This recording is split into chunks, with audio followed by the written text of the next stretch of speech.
அடுப்பை பற்ற வச்சு ஒரு பேன் வச்சுக்கோங்க. பேன் நல்லா சூடான பிறகு அதில் 1 கப் பொட்டுக்கடலை ஆட் பண்ணிக்கோங்க. அது கூடவே 2 ஏலக்காய் போட்டுக்கோங்க. இதை நம்ம நல்லா வறுக்கணும். சிம்லே வச்சு ஃப்ரை பண்ணுங்கள், இல்லைன்னா அது கருகிடும். இப்போ இது நல்லா நம்ம வறுத்தாச்சு. அடுப்பை ஆஃப் பண்ணிவிட்டு கொஞ்ச நேரம் ஆற விட்டுருங்க. நம்ம வறுத்த பொட்டுக்கடலை நல்லா ஆறின பின்னாடி ஒரு மிக்ஸி ஜாரில் அதை நம்ம ட்ரான்ஸ்ஃபர் பண்ணிக்கலாம். இப்போது இந்த பொட்டுக்கடலையை நைஸாக அரைச்சி பவுடர் பண்ணி எடுத்து வச்சுக்கோங்க.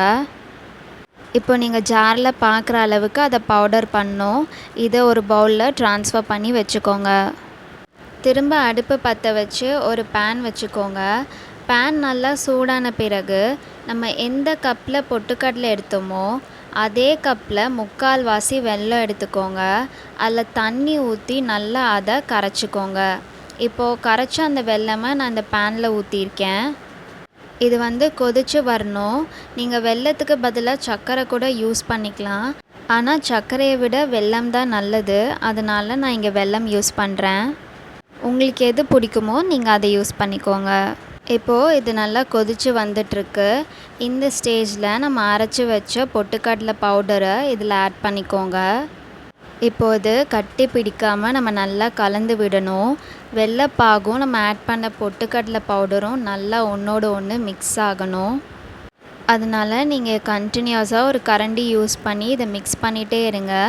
யூஸ்வலாக நம்மளுக்கு அந்த பேனோட ஓரத்தில் தான் அந்த பொட்டுக்கடலை மாவு ஒட்டிக்கும். அதை ப்ராப்பராக எடுத்து விட்டு நீங்கள் நல்லா இதை கிளறி விடுங்க. இப்போ பார்த்தீங்கன்னா இது நல்லா மிக்ஸ் ஆகிடுச்சு. நம்ம ஆட் பண்ண வெள்ளைப்பாகும் பொட்டுக்கடலை பவுடரும். இது இப்போது பேனில் ஒட்டாமல் வரத்துக்காக நம்ம 3 ஸ்பூன் நெய் ஊற்றிக்கலாம்.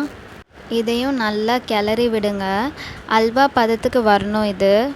அதாவது பேன்லேயே ஒட்டாமல் இந்த கலவை தனியாக இருக்கணும்.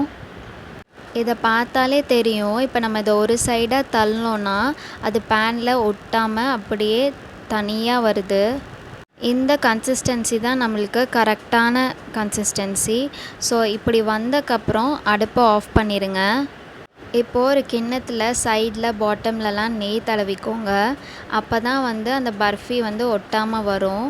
நெய் தடவின பின்னாடி நம்ம ரெடி பண்ணி வச்சுருக்க கலவையை அந்த கிண்ணத்தில் ஆட் பண்ணிக்கோங்க.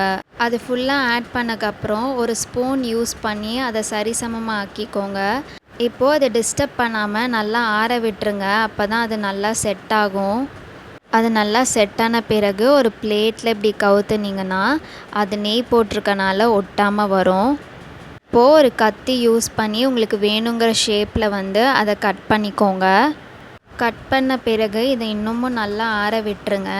அது நல்லா செட் ஆகி பர்ஃபி மாதிரி கெட்டியாகிடும். அதுக்கப்புறமா நீங்கள் ஒவ்வொரு பீஸை தனித்தனியாக எடுத்து ஒரு பிளேட்டில் வச்சுக்கலாம். இந்த சத்தான பொட்டுக்கடலை பர்ஃபியை உங்கள் வீட்டில் ட்ரை பண்ணி பாருங்கள்.